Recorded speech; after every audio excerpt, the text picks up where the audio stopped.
ভিতরে শুধু রাজনীতি নাই, গোটা বিশ্বকে রাজনীতিকে আমি শিখাই, অর্থনীতি শিখাই, পৃথিবী চলবে কিভাবে তা আমি দেখাই।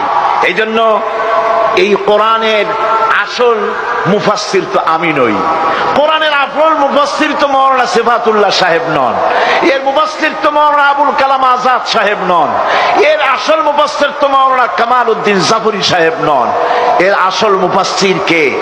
কোরআনের আসল মুফাসসির, জেনুইন অথেন্টিক ইন্টারপ্রেটার, আল্লাহর পক্ষ থেকে নিয়োগ প্রাপ্ত মূল মুফাসসির যিনি, মূল তরজমানুল কোরআন, কোরআনের ভাষ্যকার যিনি, তিনি হচ্ছেন সর্বকালের সর্বযুগের সর্বশ্রেষ্ঠ মহামানব বিশ্বনবী জনাবে মুহাম্মদ রাসূলুল্লাহ সাল্লাল্লাহু আলাইহি ওয়াসাল্লাম।